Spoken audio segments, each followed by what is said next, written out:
د خوښۍ او پرمختګ درې زبردست خبرونه. افغانستان د پاکستان له محتاجۍ خلاصیږي. جزئیات هم دلته وګورئ او چینل سبسکرایب کړئ.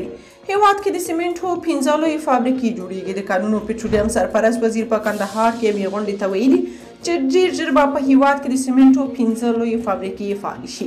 د نوموړي په خبره د یادو فابریکو په فعالېدو سره به افغانستان د سیمنټو له پلوه پر خپل ځان بسیا چې ورسره بهر ته د هغو لسګونه میلیونه ډالرو مخه ونیول شي چې د سیمنټو واردولو لپاره له هیواده وځي. یاده دې وي چې اوس افغانستان د پاکستان د پوځي سیمنټو کمپنیو بازار دی او خپل بې کیفیته سیمنټ پر افغانانو په لوړه بیه خرڅوي چې ګټه یې هم د افغانانو قاتل پوځ ته ځي. دوهم، وردګو کې د ډبرو سکرو د پروسس مرکز جوړیږي. د میدان وردګو ولایت د مرکز اړوند کوټې او شروع سیمه کې د ملي پراختیايي شرکت له لوري په 200 جریبه ځمکه کې د ډبرو سکرو د پروسس مرکز جوړولو چارې پیل شوې چې د دغه ولایت په چارواکو سربیره د ملي پراختیا شرکت مسؤلینو ګڼ شمېر ولسي خلکو پکې ګډون کړی و. د میدان وردګو والي وویل چې د ډبرو سکرو د یاد مرکز په جوړېدو سره به په دغه ولایت کې د بیارغونې کارونه چټک شي او ګڼ شمېر کسانو ته به د کار زمینه برابره شي. د ملي پراختیا شرکت مسؤلینو وویل چې د نظام قوت په اقتصادي پیاوړتیا سره کیږي. اوس مهال په هیواد کې د بیارغونې کارونه چټک شوي او هیله شته چې هیواد په نږدې وخت کې پر ځان بسیاینې ته ورسیږي.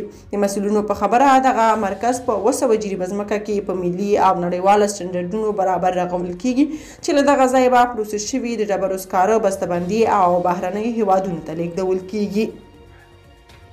دریم، جبل سراج د سیمنټو فابریکې د تولید ظرفیت د ورځې له 20 ټنو څخه 20 ټنو ته لوړ شوی. د یادې فابریکې مسؤل محمد صابر وایي چې په دې فابریکه کې په 2 شیفټونو کې شاوخوا 115 تنه په کار بوخت دي. د جبل سراج سیمنټو فابریکې مشر له مرکزي حکومت او ملي پراختیايي شرکت څخه غواړي چې دغه فابریکې د تولید ظرفیت د ورځې 3500 ټنو ته لوړ کړي ځکه چې د اړتیا وړ تخنیکي ځواک او خام مواد په اسانۍ موندل کیږي. نوموړی وایي چې د دې فابریکې ټول ماشینونه له کاره لوېدلي او نو ماشینونو ته اړتیا لري. که تاسو په دې اړه څه نظر لرئ په کومنټ کې شریک او چینل سبسکرایب کړئ.